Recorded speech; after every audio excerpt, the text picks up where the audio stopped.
Ada rasa yang tak bisa dijelaskan ketika melakukan dosa yang sudah jelas haramnya. Bukan karena tidak tahu, bukan pula karena tidak peduli, tapi karena ada pergulatan batin yang terlalu rumit untuk dimenangkan.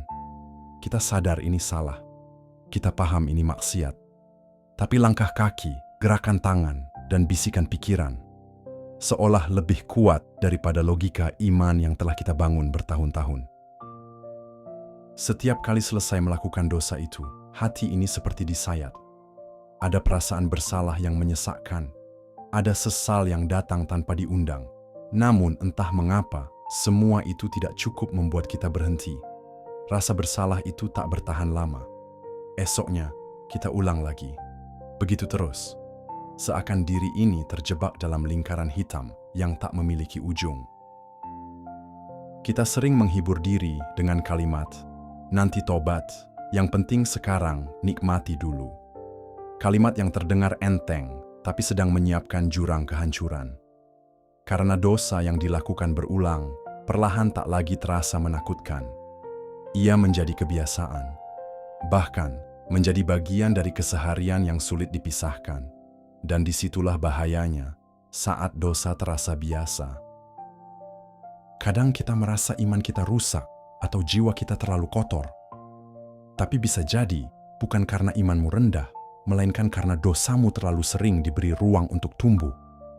Kita biarkan dosa kecil menetap, lalu ia berkembang, membesar, dan akhirnya mengikat hati. Mengapa sulit berhenti? Karena kita sudah membiarkannya tinggal terlalu lama. Dosa saat disimpan dengan nyaman akan membangun rumah dalam jiwa. Ia akan membuatmu lupa bagaimana rasanya hidup bersih. Dan ketika ada panggilan hidayah, ia akan membisiki, kamu tidak layak berubah. Padahal justru mereka yang paling berdosa, yang paling membutuhkan taubat. Tapi jika terus menunda, bisa jadi hati ini keburu mati sebelum sempat kembali. Mungkin bukan kekuatan yang kita butuhkan sekarang, tapi keberanian. Keberanian untuk mengakui bahwa kita sedang kalah. Keberanian untuk menangis di hadapan Allah dan berkata, "Ya Rob, aku sudah terlalu jauh, tapi aku ingin kembali." Karena hanya dengan mengaku kalah, kita bisa memohon pertolongannya yang maha kuat. Tobat bukan untuk mereka yang sempurna, tapi untuk mereka yang masih punya hati. Dan jika hari ini kamu masih merasa sesak setelah berbuat dosa, itu tanda hatimu belum mati. Jangan tunggu sampai semuanya hancur. Jangan tunggu sampai dosa itu mencabut seluruh cahaya dalam hidupmu. Karena ketika hati benar-benar gelap, jalan pulang bisa jadi tak terlihat lagi. Jika kamu sedang berada di titik ini, jangan pergi. Mari kita telusuri lebih dalam. Apa yang membuat kita begitu lemah di hadapan dosa? Tulis di komentar. Apa yang paling sering membuatmu jatuh ke dosa yang sama? Karena dari kejujuran itu, perubahan bisa dimulai. Kadang kita berpikir bahwa penyebab kita terus terjebak dalam dosa adalah karena iman yang terlalu lemah. Tapi sebenarnya, banyak orang yang imannya baik, salatnya terjaga, bahkan rajin mengaji, namun tetap kalah di titik tertentu. Kenapa? Karena dosa seringkali tidak datang dari luar. Ia tumbuh dari dalam. Ia berawal dari luka yang tidak disembuhkan, dari emosi yang tidak ditenangkan, dari rasa kosong yang tidak pernah diisi dengan makna. Banyak orang yang berdosa bukan karena ingin bermaksiat, tapi karena sedang berusaha mengisi kekosongan jiwa dengan sesuatu yang cepat dan mudah. Dan dosa selalu datang menawarkan itu, pelarian instan. Entah itu dalam bentuk syahwat, amarah, atau sikap tidak jujur. Setiap orang punya celahnya masing-masing. Dan setan selalu tahu celah mana yang paling lemah dalam diri kita. Apalagi ketika dosa itu dilakukan secara diam-diam, tidak diketahui orang lain, tidak terlihat oleh dunia. Maka kita merasa aman, seolah-olah tidak ada yang melihat. Padahal dalam Quran Surat Qaf ayat 18, Allah berfirman, "Tidak ada suatu kata pun yang diucapkannya melainkan ada di dekatnya malaikat pengawas yang selalu siap mencatat." Diam-diam di mata manusia, tapi terbuka di hadapan langit. Dan disinilah bahayanya, dosa yang tersembunyi lebih sulit dilawan. Bukan karena godaannya lebih besar, tapi karena pertarungannya terjadi di tempat yang paling sunyi, dalam hati.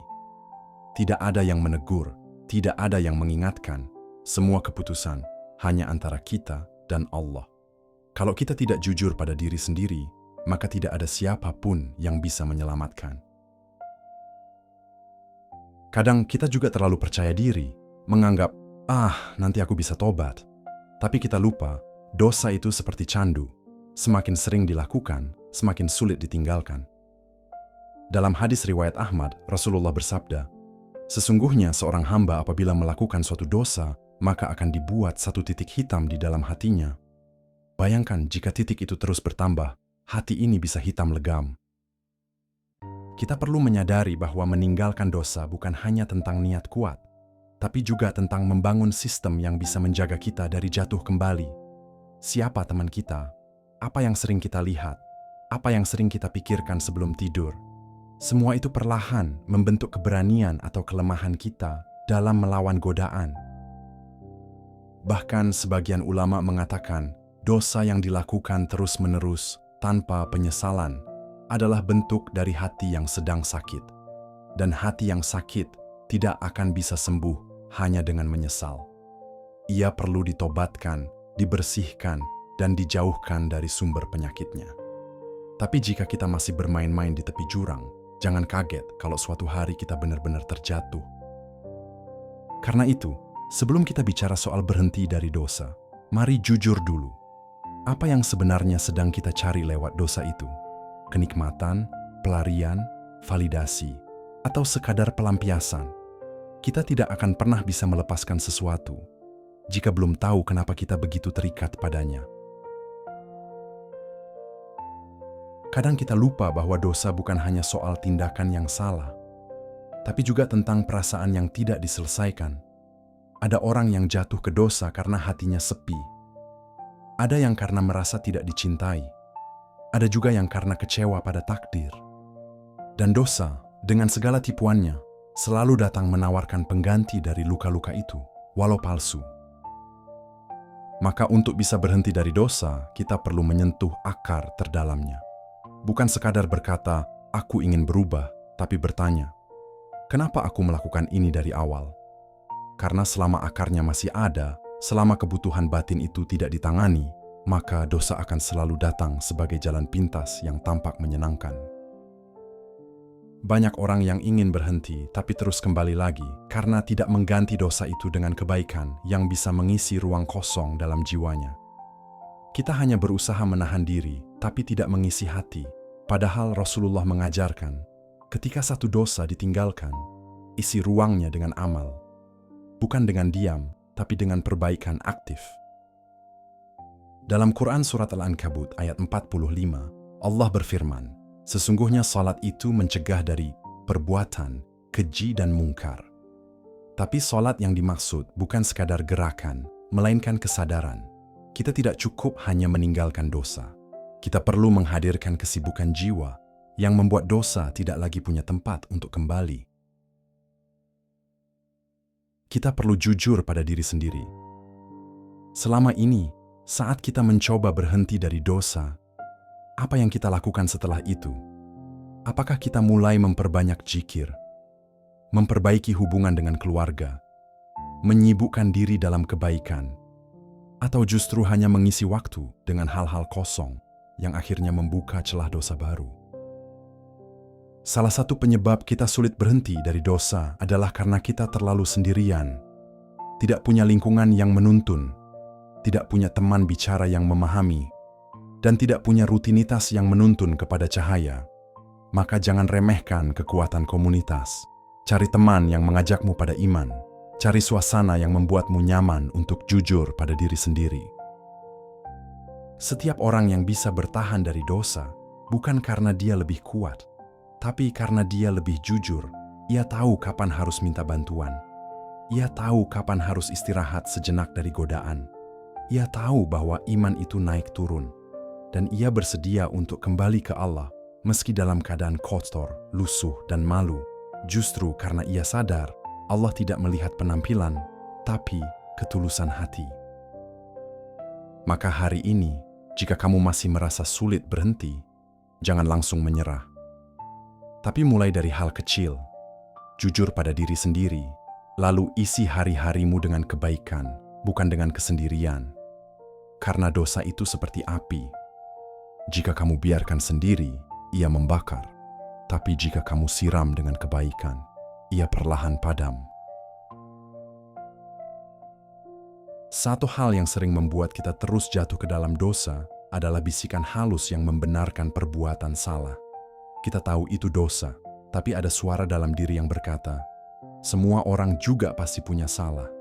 Ini hal wajar." Kalimat itu terdengar lembut, tapi sangat beracun. Ia membuat dosa menjadi tidak terasa berat. Padahal, itulah cara syaitan menyesatkan hati, bukan dengan paksaan, tapi dengan pembenaran. Syaitan tidak selalu menggoda dengan bentuk menyeramkan. Ia justru datang seperti teman yang memahami, seperti bisikan lembut yang memaklumi, seperti suara dalam hati yang membela diri. Dan jika kita tidak berhati-hati, kita bisa memeluk dosa sambil merasa tidak bersalah. Inilah kenapa banyak orang merasa nyaman dalam maksiat, karena mereka berhasil diyakinkan bahwa yang haram itu tidak terlalu buruk. Dalam hadis riwayat Muslim, Rasulullah bersabda, "Setiap anak Adam pasti melakukan kesalahan, dan sebaik-baik orang yang bersalah adalah yang bertaubat." Ini bukan dalih untuk terus melakukan dosa, tapi panggilan agar kita tidak menunggu sempurna untuk berubah. Karena setiap kali kita berdosa dan menyesal, berarti kita masih punya kesempatan untuk kembali kepadanya. Tapi hati-hati, jika terlalu sering mengulangi dosa yang sama tanpa perbaikan nyata, maka penyesalan itu bisa jadi hilang. Hati bisa menjadi keras, dan saat itu terjadi, seseorang bisa melakukan dosa besar, tapi tidak merasa terganggu sedikit pun. Itulah saat paling berbahaya, ketika dosa tidak lagi membuat kita merasa bersalah. Karena itu tandanya hati sedang sekarat. Untuk itu, jangan biarkan dirimu terbiasa dengan dosa. Jangan bangga dengan "aku masih bisa menyesal", karena penyesalan itu tidak akan bertahan lama jika tidak diikuti dengan langkah nyata. Sekali-kali, coba bayangkan, bagaimana jika hari ini adalah hari terakhir kita dan dosa itu belum sempat kita tinggalkan? Apa yang akan kita bawa menghadap Allah? Kita tidak tahu kapan ajal akan datang. Kita tidak tahu di detik mana pintu tobat akan tertutup. Maka jangan jadikan nanti sebagai alasan untuk tetap tenggelam. Karena banyak orang yang berkata, "Besok aku berubah," tapi akhirnya mati dalam keadaan belum sempat kembali. Kita tidak sedang bermain-main. Ini bukan latihan, ini hidup yang nyata. Maka langkah kecil hari ini lebih baik daripada penyesalan panjang di akhirat nanti. Jangan pikir kamu harus langsung sempurna. Mulailah dengan satu hal, jauhi satu dosa dulu. Kecil pun tak apa, asalkan serius. Karena satu dosa yang ditinggalkan dengan tulus bisa membuka pintu pertolongan Allah yang selama ini tertutup karena kelalaian kita. Dan jangan lupa, setiap kali kita berjuang untuk meninggalkan dosa, meski terseok, meski jatuh bangun, itu sudah dihitung sebagai jihad. Sebagaimana disebut dalam Quran, Surat Al-Ankabut, ayat 69. Dan orang-orang yang berjihad untuk mencari keridaan, kami benar-benar akan kami tunjukkan kepada mereka jalan-jalan kami. Maka teruslah melangkah. Jangan berhenti, sekalipun kamu belum sepenuhnya berhasil. Satu hal yang harus kita ingat, meninggalkan dosa bukan tentang kekuatan, tapi tentang kejujuran. Banyak orang ingin berubah, tapi tidak sungguh-sungguh membuka semua pintu kejujuran di hadapan dirinya sendiri. Mereka tahu itu dosa, tapi masih menyimpan pintu kecil untuk kembali kapan saja. Masih menyimpan akun rahasia, masih menyimpan nomor yang seharusnya dibuang, masih menyimpan tautan-tautan yang semestinya dimusnahkan. Perubahan sejati dimulai dari keberanian memutus total, bukan pelan-pelan, tapi tegas. Karena jika kita memberi ruang sedikit saja untuk dosa kembali masuk, maka ia akan mencari celah dan berkembang lagi. Seperti api kecil yang dibiarkan menyala, ia akan membakar lebih besar di waktu yang tak terduga. Dan saat itu terjadi, seringkali kita sudah terlalu lemah untuk memadamkan.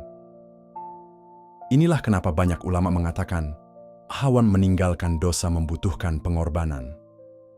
Kadang harus memutus hubungan, kadang harus meninggalkan lingkungan, Kadang harus menghapus semua akses yang membuat kita kembali tergelincir. Tapi percayalah, semua itu bukan kehilangan. Itu justru bentuk cinta kita kepada diri sendiri. Karena kita tidak ingin mati dalam keadaan buruk. Cinta sejati kepada diri sendiri bukan dengan memanjakan hawa nafsu, tapi dengan menyelamatkan jiwa dari kehancuran. Karena dosa itu memanjakan tubuh, tapi melukai hati. Ia membuat kita terlihat kuat dari luar, tapi hancur dari dalam. Dan jika itu dibiarkan, kita bukan hanya kehilangan arah, tapi kehilangan jati diri sebagai hamba. Sebagian orang mengira, jika kita berhenti dari dosa, hidup akan jadi sepi. Tidak lagi menarik, tidak lagi menyenangkan, tapi itu tipu daya. Karena kesenangan dosa itu semu, cepat hilang, dan selalu meninggalkan bekas luka. Sedangkan taubat dan ketaatan mungkin pahit di awal, tapi akan menghadirkan ketenangan yang tak bisa dibeli dengan apapun. Lihatlah wajah orang yang tenang dalam ibadahnya. Lihat ketenangan mereka yang menjauh dari maksiat. Bukan karena mereka suci, tapi karena mereka menang melawan dirinya sendiri. Dan kemenangan itu tidak dibayar dengan harta atau pujian, tapi dengan air mata dan luka yang mereka sembunyikan di setiap malamnya saat bermunajat kepada Allah. Kita pun bisa seperti itu, asalkan kita mau memulai. Mulai dengan menangis, mulai dengan memohon ampun, mulai dengan membuang semua yang membawa kita kepada dosa, dan mulai dengan meyakini bahwa Allah masih membuka pintu selebar-lebarnya untuk siapa saja yang benar-benar ingin kembali tanpa syarat. Maka hari ini, buka kembali hatimu.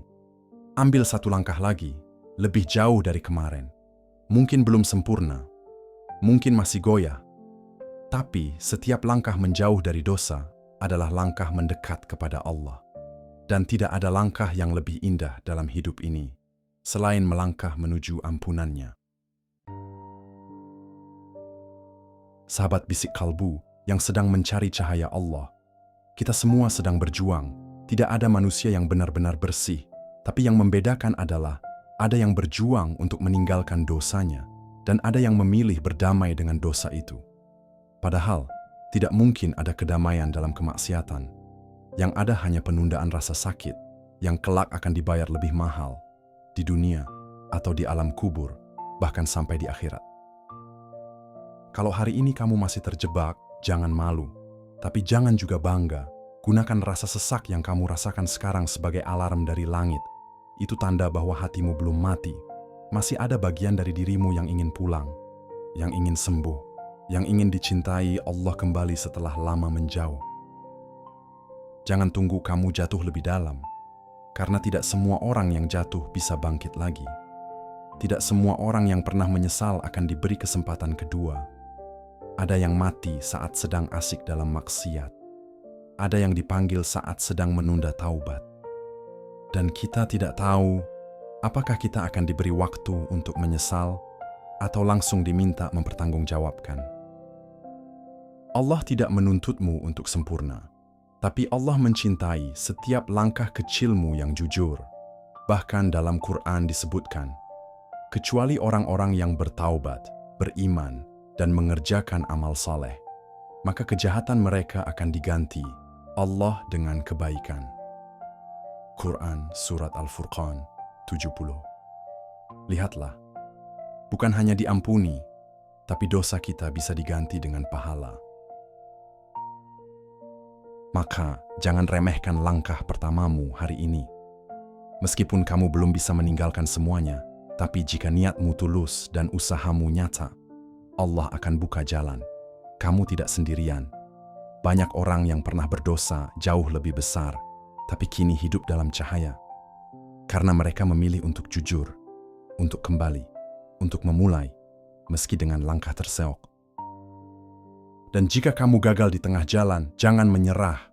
Bangkit lagi, menangis lagi, minta lagi. Karena Allah tidak pernah bosan menerima taubat hamba-Nya selama kita belum bosan untuk kembali. Gagal itu bukan ketika kamu jatuh, tapi ketika kamu berhenti mencoba. Dan hari ini, jangan berhenti. Sekalipun kamu merasa paling kotor, tetaplah melangkah ke arah cahaya. Jika malam ini kamu masih terjaga, ambillah air wudhu.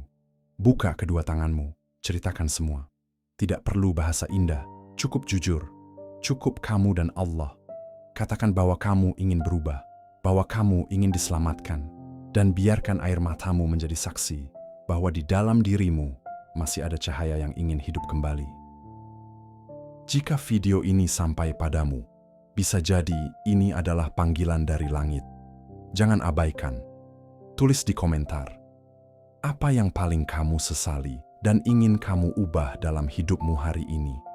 Karena pengakuan itu bisa menjadi awal dari perjalanan pulangmu kepadanya. Sampai jumpa di video berikutnya. Wassalamualaikum warahmatullahi wabarakatuh.